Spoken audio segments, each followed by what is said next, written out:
Good morning. Good Good morning. morning. How are you, Liz?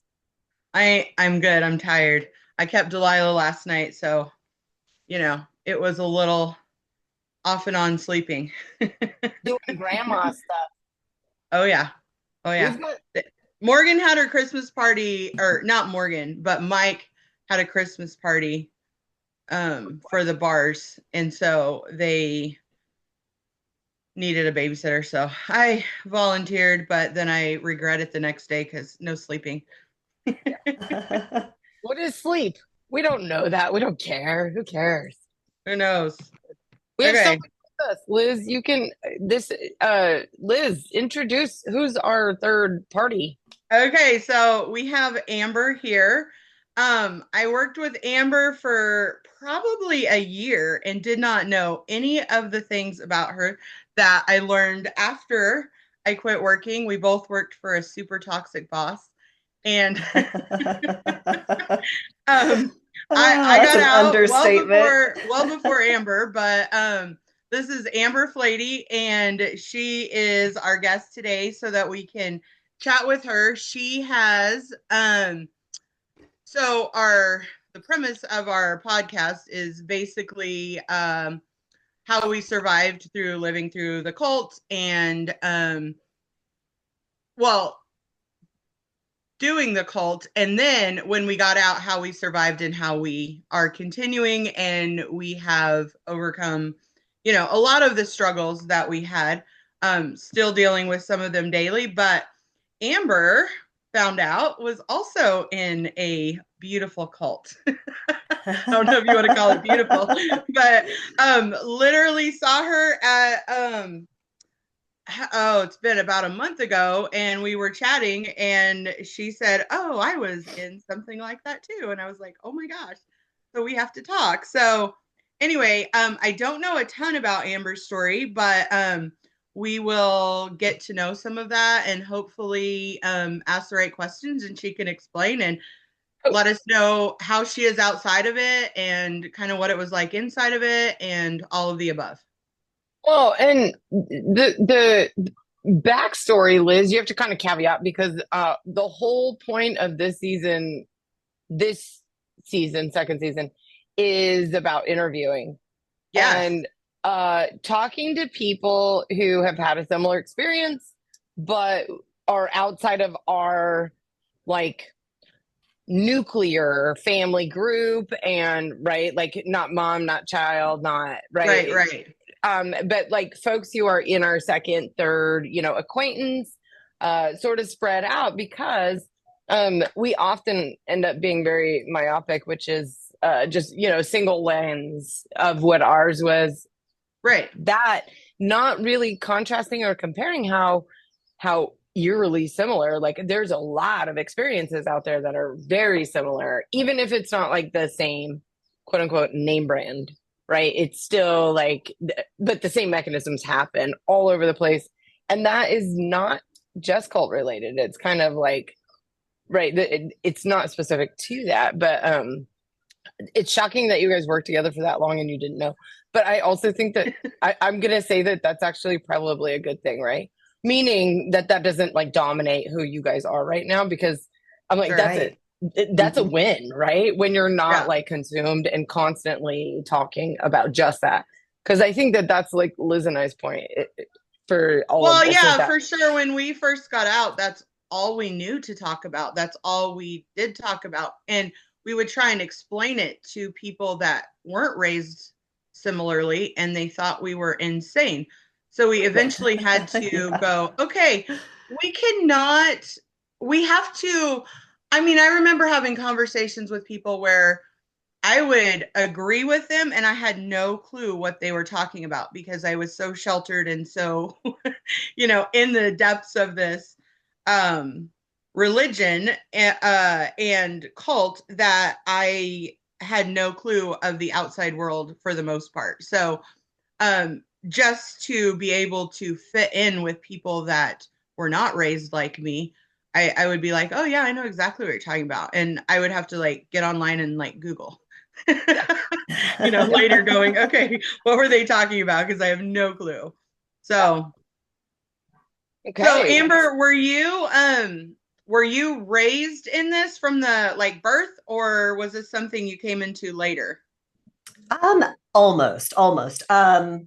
My parents joined when I was 4.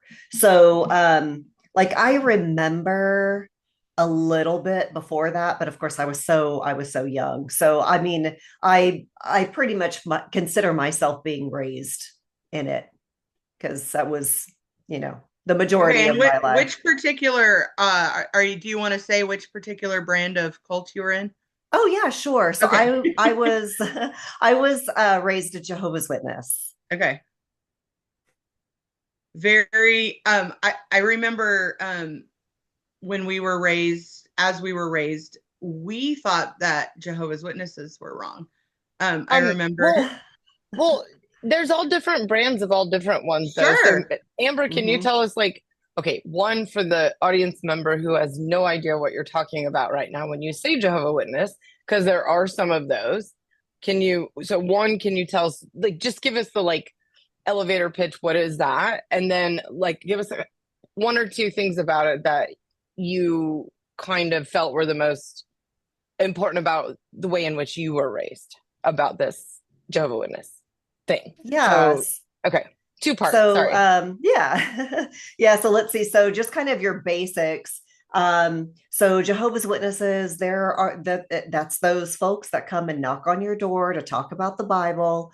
Not to be confused with Mormons because they do the same thing too. Mormons typically are they're it's only men, white shirt, black pants, usually got a backpack on. Jehovah's Witnesses, it's going to be men, women, children, Um, we did not celebrate any holidays. We did not celebrate birthdays. We did not salute the flag. So a lot of people will recognize that from, maybe going to school with somebody whenever they were young, like, oh, I remember this one kid didn't celebrate Christmas or whatever. So that's usually how people will recognize, like, what a Jehovah's Witness is.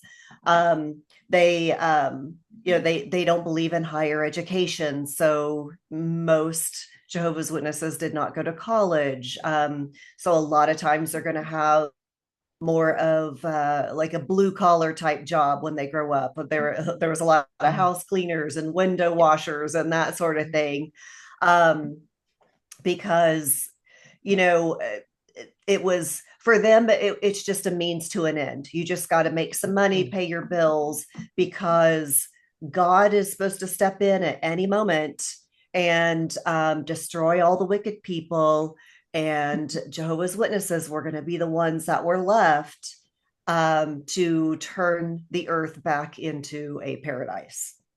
So, And sugar, right? Isn't there a sugar aspect to it? Right? Like sweets yeah, and yeah. medicine, right? Let's see. So, medicine, not so much. I mean, we could Okay. definitely go to the doctor, we could take medications, but the one big thing that Jehovah's Witnesses are known for in the medical community is the fact that we could not take blood transfusions. Like, That's it did it. not Okay. matter if you Yeah. were bleeding And out and dying, you had to there choose was like death. a documentary or movie, right, of Mhm. something like that. Or maybe it was on a popular television series where it was like the daughter was basically dying, Yeah. right? And they were Mhm. like, nope, you can't do it. Yeah. Okay. Right. Right. Okay. Um, Interesting. yeah. And then I how didn't was know yours? about the blood You had all transfusion those? thing. Huh? Amber, you had all of those in yours, right? Or was it specific? Yes. Was there anything different? No, so that's that the one thing about Jehovah's Witnesses is that they're like worldwide, they all believe the same thing. They all Okay. do the same thing. It's extremely organized. So yeah, I mean there's not necessarily different sects of Jehovah's Witnesses. They're all, if somebody's a Jehovah's Witness, they should be able to, say the same spiel and believe all the same things. That's calming and also horrifyingly scary at the same time. Yes, very, very. Yes. Okay. Um, so and right. I mean, our whole thing is about right. Our whole book and this podcast is about our experience. But season two, we're doing other folks, which is so Liz and I knew some of this stuff, but not everything. And also, it's eerily scary how like there's similarities, but a lot of Mhm. it is not like outwardly similar. It's typically like what they made you feel inwardly similar, Sure. meaning your comparison to like what your life was from inside your experience of it, and then how that was reflected at you from the outside world, because those two are typically like oppositional of one another, meaning you have this experience growing up that way. Maybe it was great, maybe it wasn't. And then as you get older, you get out, or how you get out, and then you kind of turn around, look back, pillar of salt, Mhm. Ruth, whatever, and like, right, look at it, and then you have this whole like 10,000 foot view of it, which is sort of what Liz and I are kind of right stumbling our way through, because we're messy and Mhm. horrifying about our way of doing it, but that's just our thing. So, is there any moment about it like that for you? Have you ever had one of those where you're like, oh, yeah, I have this wonderful moment that was inside of it when I was there and I was young, or right with family, anything like that, like a great memory that was there for you that you still hold, then also contrasting it to like outside after that fact or that memory where you're like, that was really fucked up. Do you have any of those that you could share? Oh man, let's see. So it's weird because I never enjoyed being a Jehovah's Witness. I hated every Okay. moment of it. But um, I mean, of course, you had to kind of look for those bright spots, right? I mean, it's not like there were times that I didn't have a good time or whatever. Like, after I graduated high school, I did what was expected of me, and I began volunteering full time for the church. And it was called being a pioneer. And what that meant was I had to go door knocking and preaching, 1,000 hours a year, which is Wow. roughly like 90 hours a month. So it was almost a full-time job. So like you could work Yeah. part-time and then you did this like another, 20, 25 hours a week on top of your job. So um and then there were several of us girls that did that. And so we would spend pretty much every day together in our car, driving around, knocking on doors, preaching. But when we weren't preaching, we were finding ways to have fun in the car. And so um, during that time, like there were sometimes I'd get stuck with ladies and I was like, oh my gosh, I do not like these women. And you just kind of had to suffer through that day. But sometimes you'd get assigned to be with somebody that you were really close with and really good friends with. And there was one girl that we became really close. We loved the same music, and I really looked up to her. She was at the time I thought she was really intelligent, but no. But Turns out. right. But we would have the best conversations, and we would listen to the best music. We would turn on, like at the time, because we lived in Oklahoma City, and so we would turn on the Cat and listen to Rick and Brad in the morning, which was like kind of a no-no for Jehovah's Witnesses because they were their humor was Yep. a little, but we would do it anyway because it was just the two of us. So like, little things like that. I look back on that and like I appreciated those times. But yeah, I mean, we were out there trying to save people from God killing them. Yeah, So Right. that proselytizing. was, yeah, Yeah, that was kind of fucked up, right? absolutely. Absolutely. And it is all kind of fucked up, right? I mean, like Yeah. you're basically put into something. Um, there's a contrast there too. Liz, you have to ask the next question here too. But this is something I'm very interested in, is that so a lot of other well, I do think that Liz and I have always thought that we've taken some, like we've taken the little parts that were good, like that, like some of Hmm. the bonding, the friendship, like the camaraderie of being in something that was like a group thing together, right? Right. And I honestly think that would help, like with a lot of things, like young people struggling, loneliness, if we did some kind of a civil service requirement, right? Not, it doesn't have to be right military. It doesn't have to be Mhm. military. It doesn't have to be, like specified, but maybe you just have to volunteer at a, old folks home or right, a candy striper in the hospital, right? But something Yeah. that you have to be around people of different, right, demographic classes, different, cultures within your community, giving back to your community. Because that's what I think Liz and I both like kind of took away from our experience is that we're both one, right? I think everyone does wants to be in a community. I mean, ours Mhm. in our all three of us, I'm including us three, ours was kind of forced, right? Mhm. Meaning Yeah. we didn't really have a choice about it, but there were some really wonderful aspects of it, like the camaraderie, the like misery loves company aspect of going, what the fuck are we doing right now? And that we didn't have a choice about it, but there is some camaraderie in there.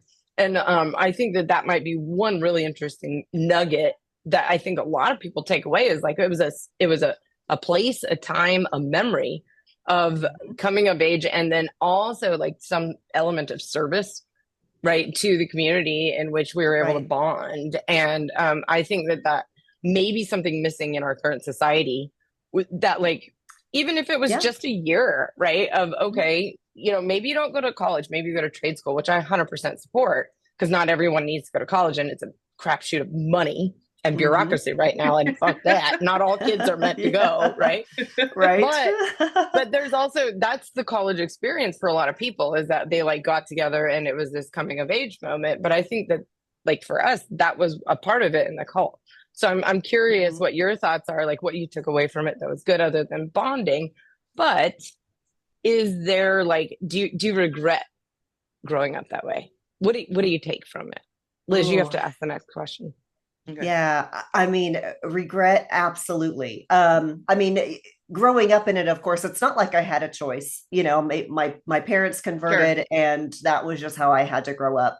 Um, one one of my biggest regrets, though, is not leaving back when I finally became an adult. Um, I was still so under the influence and so brainwashed to believe that, this is what I had to do. Because there was just so much guilt involved if you didn't. And even though, I mean, back then I was questioning the existence of God, but boy, they really drove that guilt home, and really had you scared.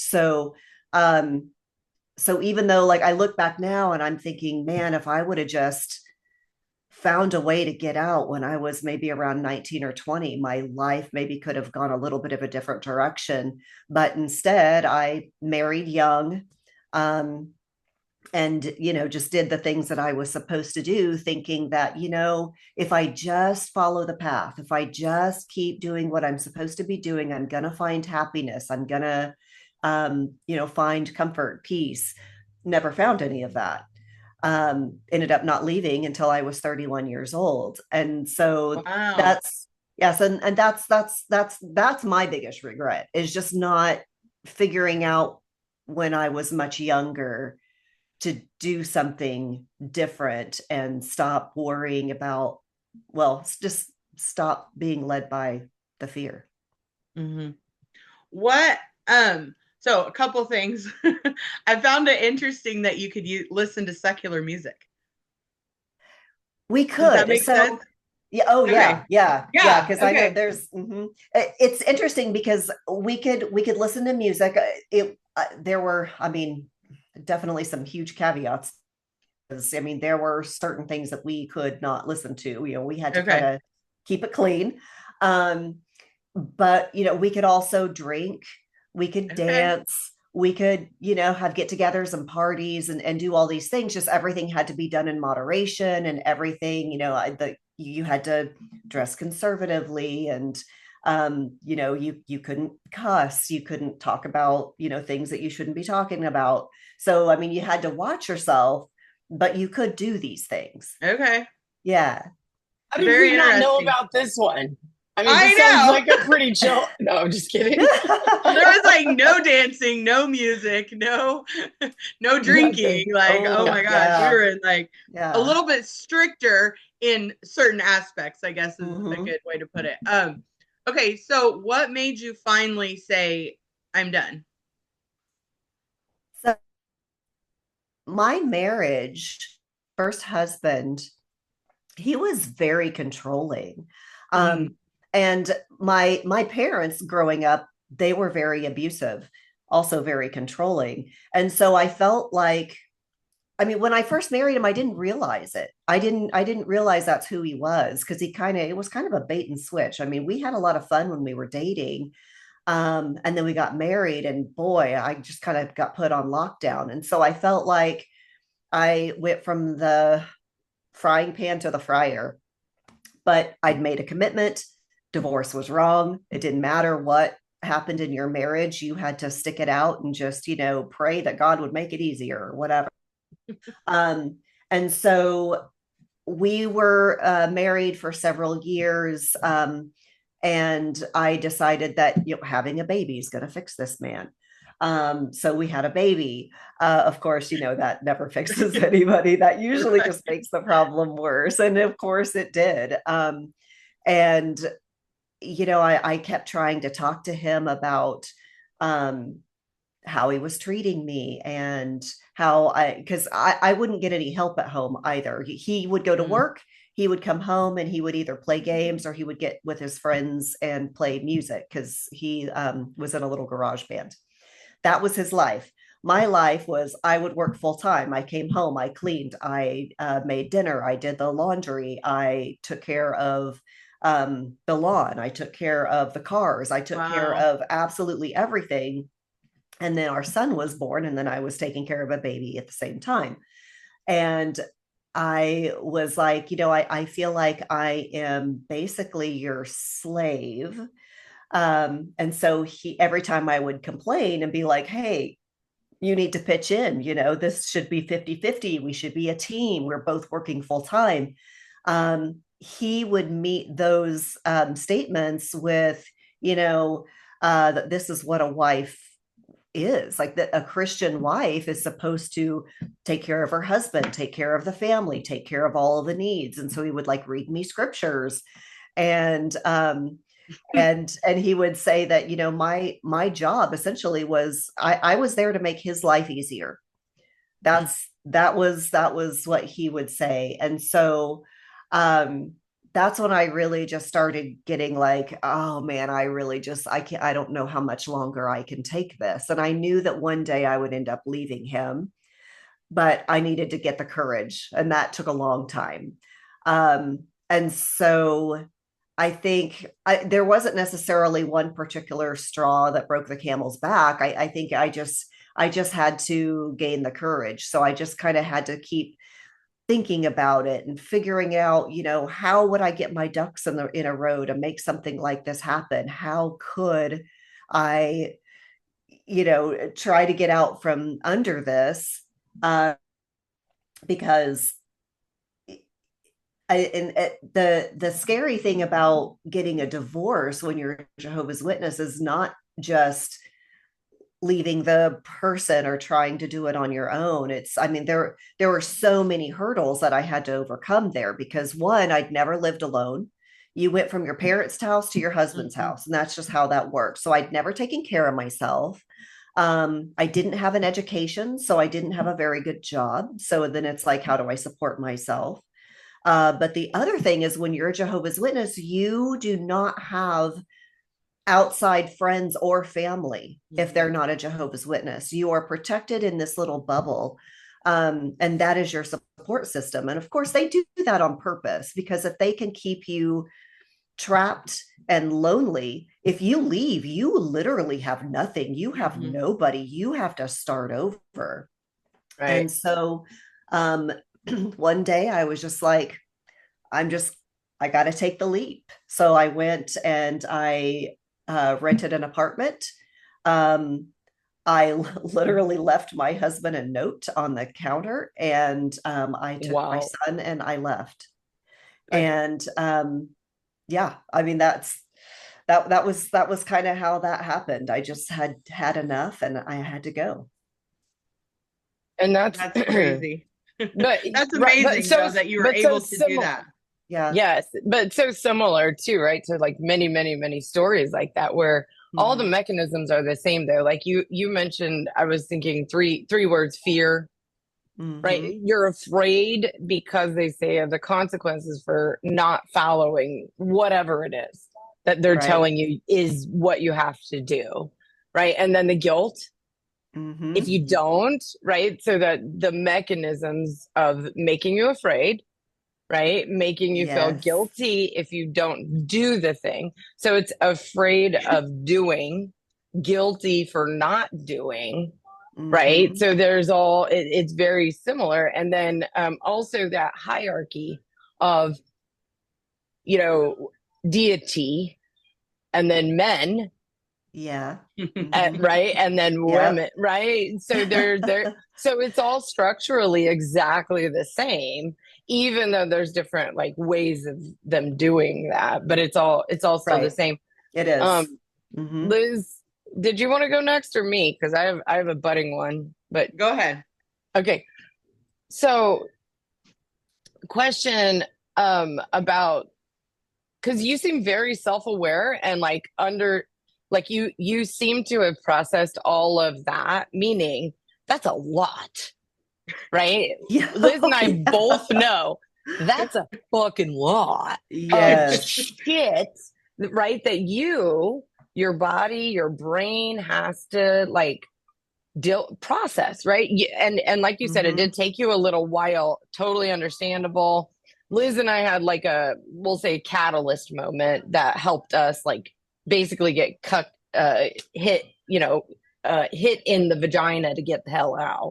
So there was a moment that kind of like, rocket fueled us to get out, meaning we didn't have as much time to contemplate and figure it out. We just kind of were just like, okay, boom, done. Uh-huh. But that was building up over time, obviously. So I guess my question in that to you, Amber, is so once you did say it took you a while. Once you did get out, though, were there things that helped you, people that helped you along the way? Multi-part question again. But what was there once you made the choice, you got out, you said you took your son and left the note on the table, which is heartbreaking, but also understandable and makes me just wonder, okay, then after that moment, right? Like I know it was built up to, Mhm. right? Which sometimes you have to like just grip it and build up to the moment and then go, okay, I got it. But were there things that helped you during the process after that to kind of readjust and figure out and understand who you were, what your role was in society outside of the hierarchy of what was Mhm. told as your role and right being a mom and all of that? Were there things or people or moments that you can sort of point to that helped you and gave you a better right personal sense of awareness in your place in the world and how you are now? Was there things that what helped you? How did you deal with that? Yeah. Yeah. So at first, ooh, I mean, I felt very lonely. It was rough. I mean, if I literally I'd go to work all day, I would come home and lay on the floor and curl up in a ball and just sob. Because I knew I'd lost everything. By choice, but I was just like out there in the world all by myself. I ended up getting on, this was back in the MySpace days. So I created a MySpace account and and I thought, and I saw they have a lot of communities on MySpace. And so I was like, I bet if I get on there and search, I bet I'm gonna find somebody else that I could maybe connect with or something that just the same has had the same experience, somebody who's left. Um, and turns out, yeah, there was a whole community of ex-Jehovah's Witnesses. And so I joined the community and started talking to people. And I tell you what, that it was the best support group ever.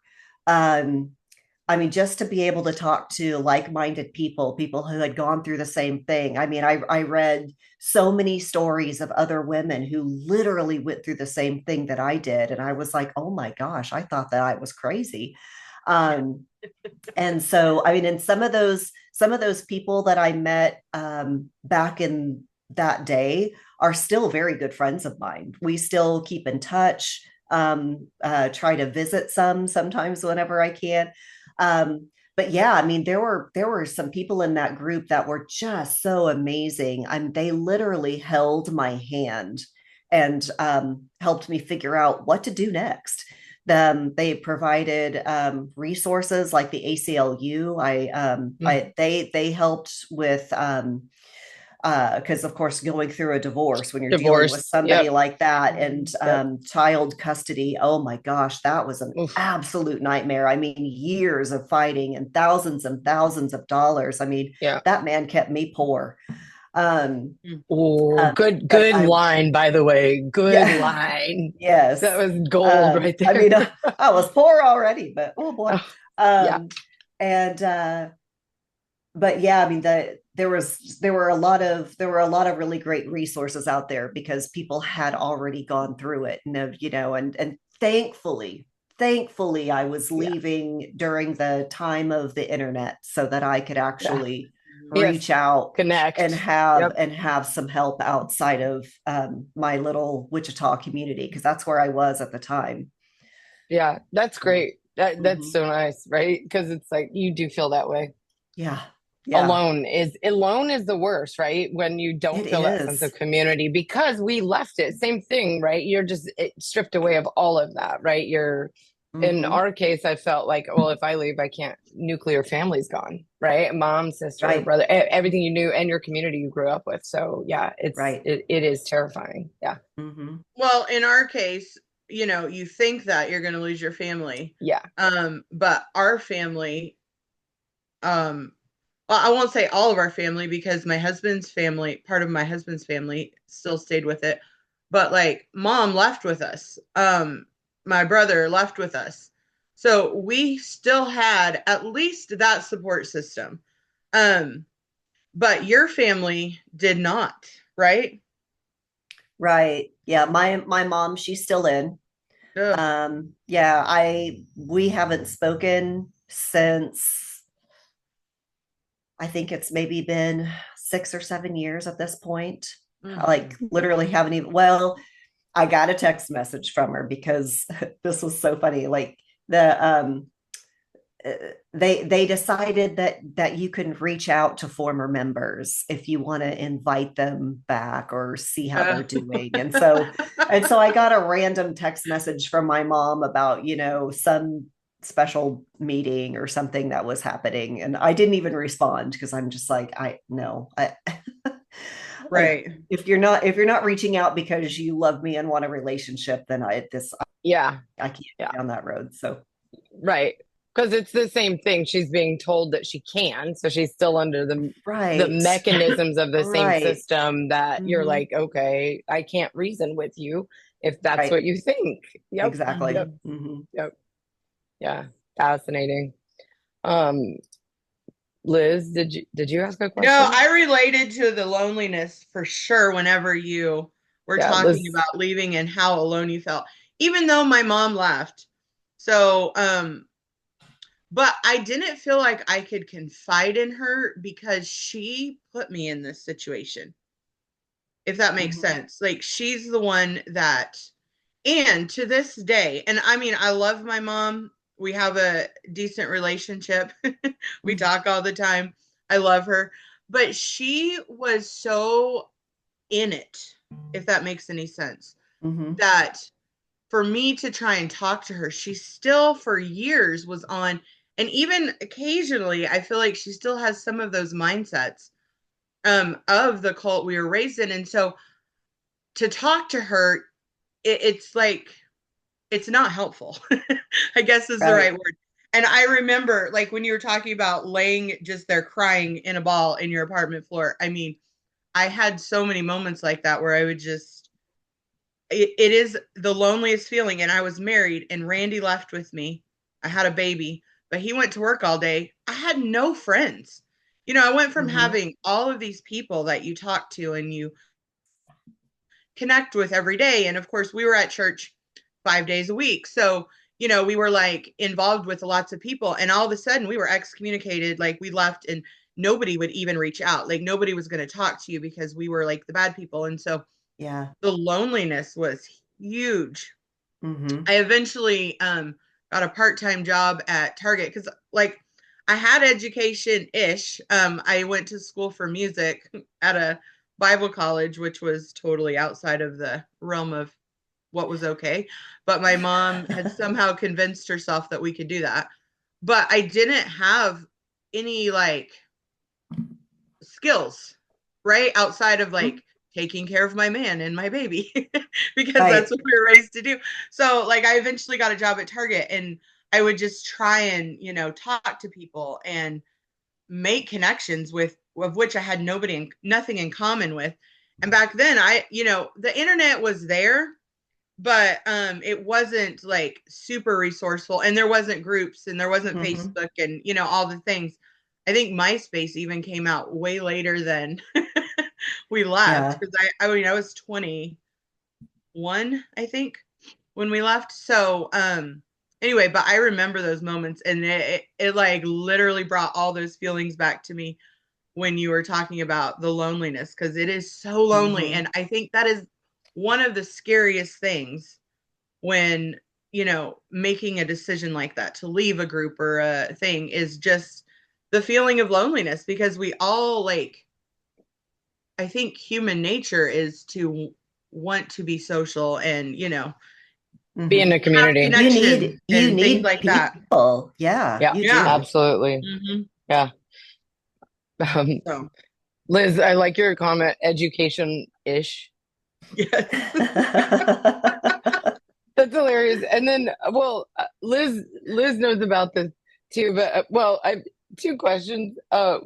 One, do you have any other family that's come out of that, uh, other than your mom, Amber? So, like, do you have family that's out of it that you can talk to, or are they all still in? So that's the first part. And then, we have to talk about the cult meter, um, that Sarah and I started in our family. So, first question, do you have any family, or have you just really gone to the like, made family, chosen family? That's the first part. hmm Yeah, little of both. So, Good. I strangely, my mom did not like talk to any of her family. So I really never. I think I met her aunt and I met one of her sisters. Um, but I never really knew them. So, I mean, I wouldn't even know where to find them now. No. So that's not, yeah. So I've never really, I haven't really reached out to any of them or anything because, I mean, they just weren't a part of our life, of course. Um, Other family members, yeah, I mean, there are some others that have maybe kind of faded away a little bit, but they weren't people that I was ever very close to. Um, but my sister, so she was actually never a Jehovah's Witness. I know this sounds crazy, but she was a stepsister and she lived with her mother and I lived with her father. And so she was raised normal, as I like to call it, Whatever that means. whatever that means. And I was raised Jehovah's Witness, and she would come and visit us during the summers. And during the summers, she'd be forced to like, go to the our meetings with us and stuff. And she always thought it was absolutely crazy. Um, and but when I married my son's father, I had to cut her off.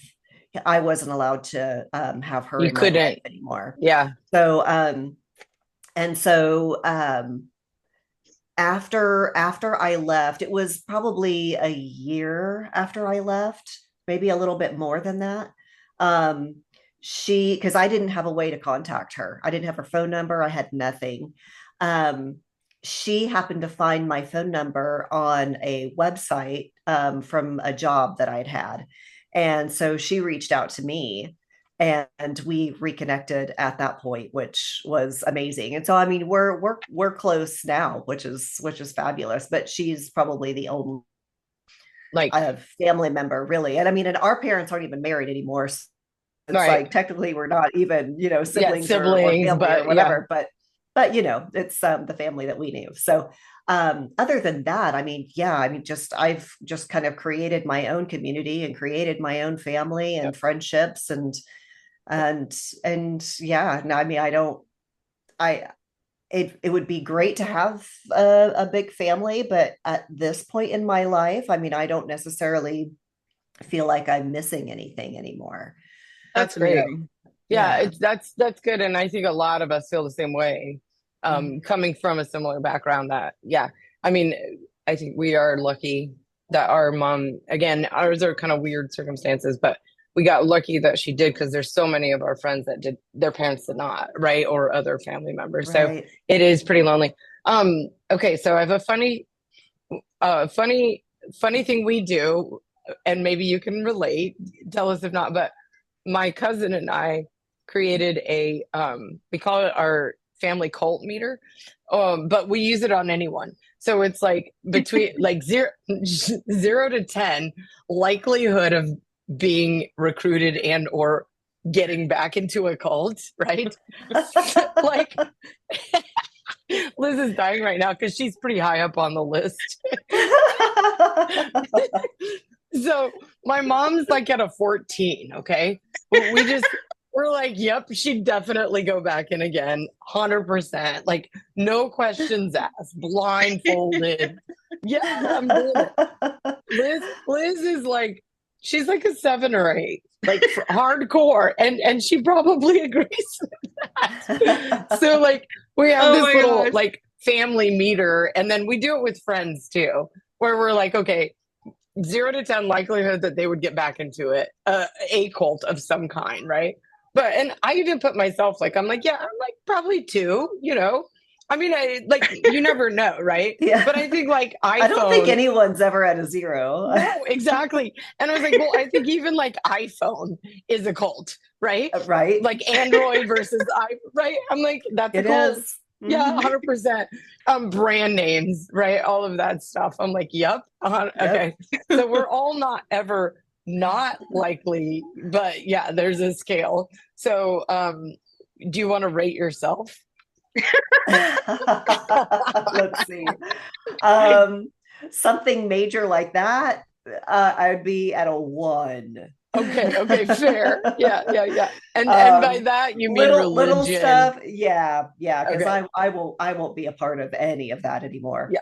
Yep. Um, but I mean, other little things, I don't Sure. know. I mean, you say the right things to me. If you offer me the right reward, I might I I can't be might think bought. about it. I can't be bought. Yes, it's great. Okay. And then so that's just a funny way to like um but if you're not thinking about that, you're probably in a cult. Do you know what I mean? Like if you're if you're Right. I not, mean, that's the thing. right? It's like usually when you're in a cult, you don't know You it. don't know. Yeah. Amber, our You job don't was know it. similar to a cult, I believe. I literally just thought that. I was like, well, I got I taken told in her that. by Bryson. I told her that at the We were very He's bamboozled beginning. for a that cult job. leader all by himself, right? Absolutely. Oh my Liz, gosh, I it's I so think we funny. had that conversation way back in the day. Oh And yeah, like a couple, I was like like, probably a year after I started working there, I would tell I Rachel some of said the that. things, and she's like, "What is wrong with him? Like that's not normal." I I drank totally the called Kool-Aid. it early on. Yes. I was like, Liz, I think this is no, something's wrong here. And it was just like because he made you guys do stuff like all the time that I was like, I'm sorry, what are you getting paid for that? No. I'm sorry, right? Because I was like, oh no, this is like behavior modification, manipulation. And I Yes. was like, I recognize that, but it's easier to see it from outside too when you're not Yes. day to day in with the Facts. person. Yeah. Yeah. So I was like, no, this is you're in a cult. Yeah, 100%. Okay, well, It got and worse after I left. They had like to know this, like it was like so many attributes of the job, and you had to be able to recite them, and like there was literally like the mantra. Leela had told me some of these things and I was dying. I was like, Leela was another girl that worked there and she left. But gosh, it was a crazy job situation. Yeah. Definitely. That was a bit cult like. A bit, yes. Yeah. Oh, Oh man. you think we would have seen it, but I know. So that's how I but feel. I've joined MLMs, which, oh mhm. my God, I listened to a podcast last week on an MLM company that I was involved in and about how cult like it was. And oh my gosh, all of the things came back to me. And I'm just like, I cannot believe that. But I'm susceptible to that because it's a community and it's like a, Uh-huh. you know, It's you, familiar. yes. And also they tell you all the things and they get you hyped up and they, oh my gosh, you're going to be a millionaire and, all these things. And I'm like, ooh, let's do it. So, I mean, I've done that so many times. And so I definitely think I'm susceptible, but listening to that podcast, it was, gosh, I can't even think of what it's called. Rachel Indoctrination Bernstein, podcast. yeah, Yeah, Mhm. with Rachel Bernstein. But oh my gosh, she talked with this girl that had been in it for 7 years. And I was like, oh my God, I was that person. Mhm. So anyway, but yeah, I definitely am susceptible, but I, gosh, I used to be so non-trusting when I first left. And I think the further outside of the cult I get, the more I trust and don't question as much, right? And so maybe I need to go a little bit backwards and start being a little less trusting, but who knows? I feel like I went the opposite. Yeah.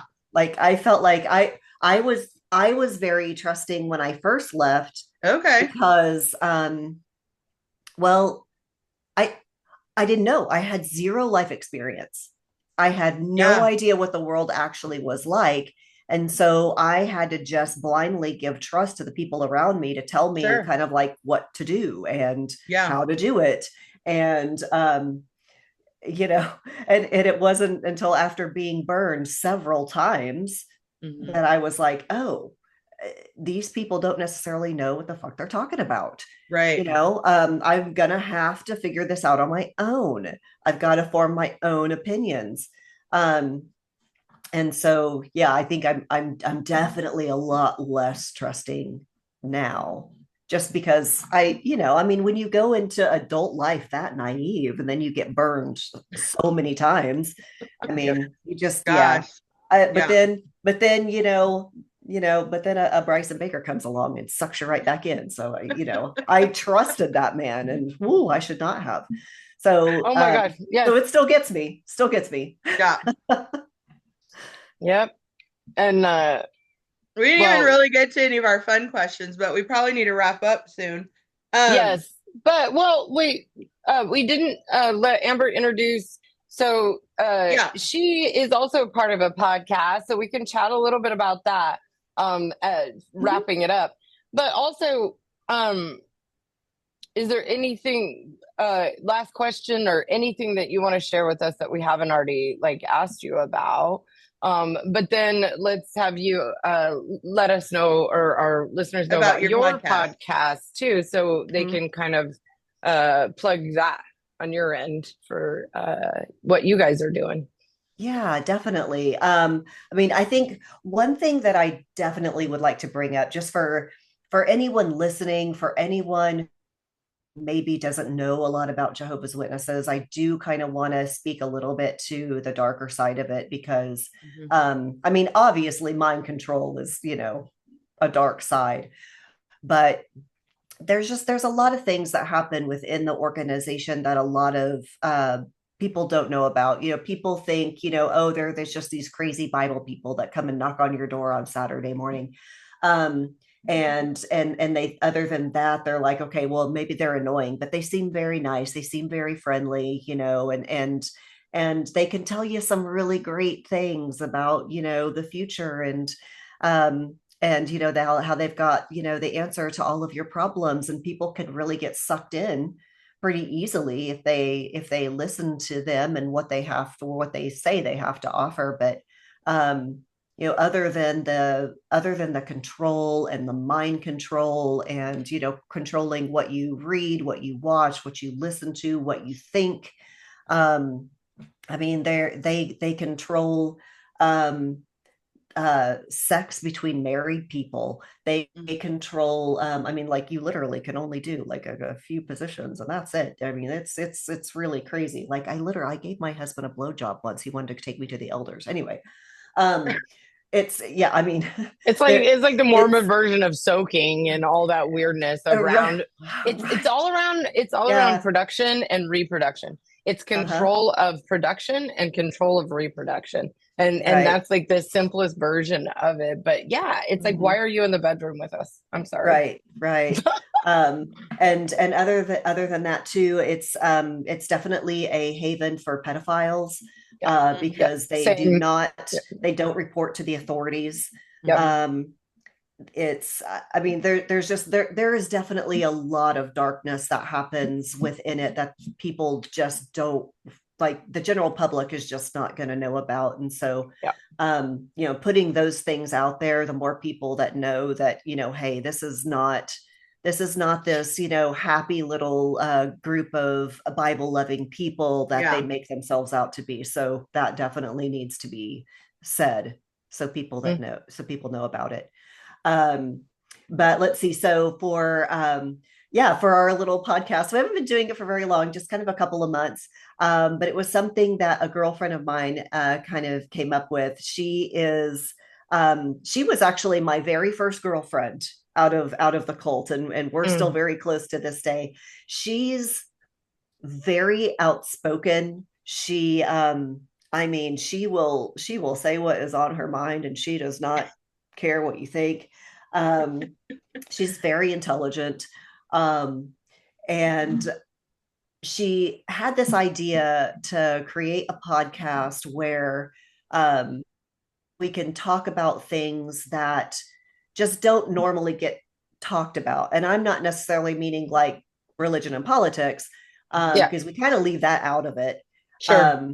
But more of things where, like, talking about like maybe suicide, or talking about, maybe a health problem, something that things that affect women that just don't get talked about very often. And so each week we just kind of dive into a different subject. And um, there's um, there's five of us. um, I think six now, actually. And I mean, sometimes there's two of us on there, sometimes all six are on there. We just kind of jump in as we have the opportunity. But we all kind of have our hot takes on the subject matter.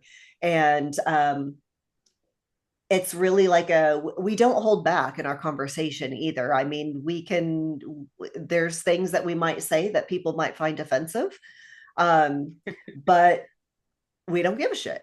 That's the that Because is the democracy of podcasting, though. Is right, like, okay, right, take it or mhm, leave it, right? yeah. Sure, I mean, it's not everyone's for not going everyone. to Yeah, agree but with each other all also, the time, and yep, we all have our own opinions on things, and we want to be Yeah. able to throw that out there.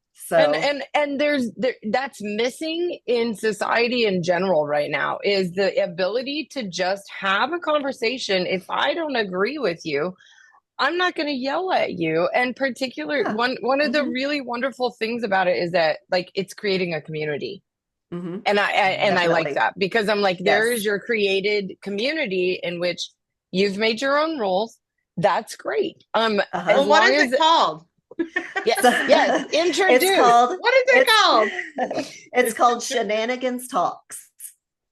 So yeah, we ended up calling it that just because me and my girlfriend, gosh, for years we have just always kind of joked about how when the two of us together, shenanigans just happens to break out. And so it just kind of fit to call our podcast Shenanigans Talks, because you put us all together and things can get crazy. So that's great. Yeah. We'll post a link to it in our podcast notes when this airs. So okay. Fabulous. Fabulous. Where our lives are on YouTube. When we have an Instagram page too, you can find us either place. Good. And we'll post them all on there. Okay. Awesome. So let's ask, well, I don't think we prepped her for this, but you and I can go first, Liz. Let's do wins and fails really quick. Okay. For the week. And then, and then you've got to come up with better sign-offs, man. That's your job. Because I do them all the time. So I'll go first. Wins and fails this week. Wins, I got to see my kiddo. She's adult kiddo. So we did our Christmas this weekend in Arizona. So I flew out there and saw her and her boyfriend. They live together. And the win for that was not just that, but like, so her boyfriend's mom is also a single mom and, you know, solo badass in her own right. She's got like 3 kids and just kind of did it the same way as I did. And I also feel very alone often in the single momness of my cult upbringing and then doing it all on my own in some way. But it was really nice to just sit down with my daughter's boyfriend's mother, who's also a single mom, and just kind of have a camaraderie, a community with single mothers, which was kind of really great. So I'll consider that my win, like family, created family, and getting to hang out with a community that's, again, you know, found family, which was really wonderful. Fail, fucking allergies, dude. I thought Southern California was dry. Dude, and like bloody freaking nose the whole time. I'm like, I'm allergic to everything in Arizona. Everything. So it was just like that dry air. I can't breathe. And then you can't sleep because I'm perimenopausal and ADHD brain. And I'm like, fuck, what is sleep? And I can't breathe now. So that's my fail. But family for sure on the win. This weekend, that was really nice. So I'm glad that we got to do it. I don't travel on holidays. So anyway, Liz, you go. Wins and fails.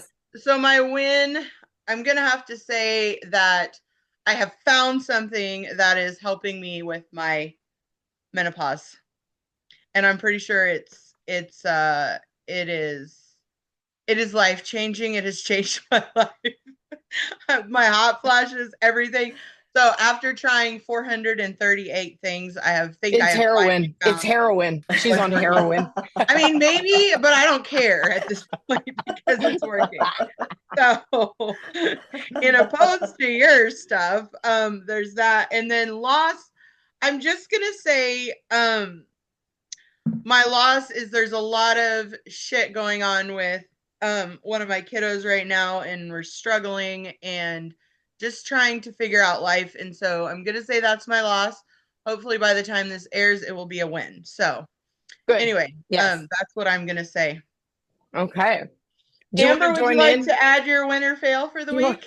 I can. Yeah. Okay, so cool. Let's see. I mean, mine are going to be a bit more simplistic than you guys. Perfect. Just because I've been a one-track mind these past few weeks because I'm doing a build out on a salon.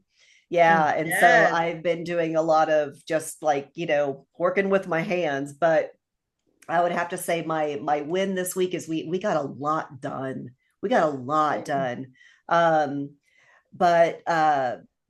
my fail is that probably about a month or so ago, I got COVID. And so, man, I was down for like a week and a half.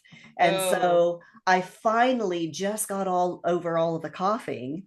And but being being in this environment in my salon Dust. where we're doing all the sanding and the dust everywhere, it's like my husband and I both, we go to bed every night and we're still like feeling like we're gonna hack up our lungs because of Yeah. all the dust. Yeah.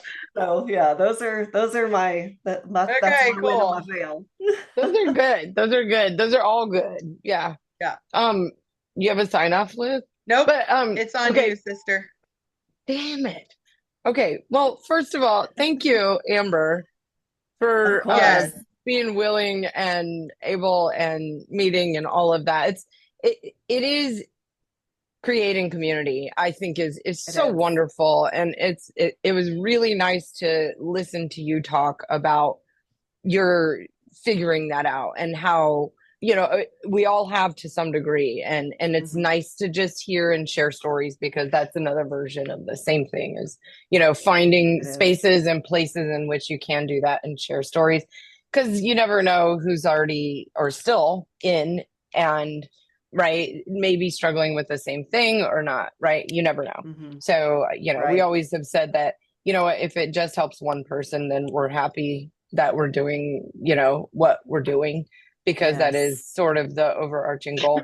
Not proselytizing, right? Just sharing and letting Mhm. that go. Yep. Well, just um, people letting people so know that there's support out there. There absolutely. is. And Yes. They can leave and and and we'll and be there to however catch them. you're feeling about it is how you're feeling about it, and that's valid, and it's okay to feel that way, and there are other people who have felt that way, and Mhm. and welcome to the club, because yeah, there's plenty of us, and we're all, I think, in a spot, or would be if needed, to be a mentor and a help to right, all of Absolutely. those who are, Mhm. yeah, been there, done that. So thank you. It was really good to chat with you about that stuff. And then the second part is we'll make sure we get her links up for her podcast.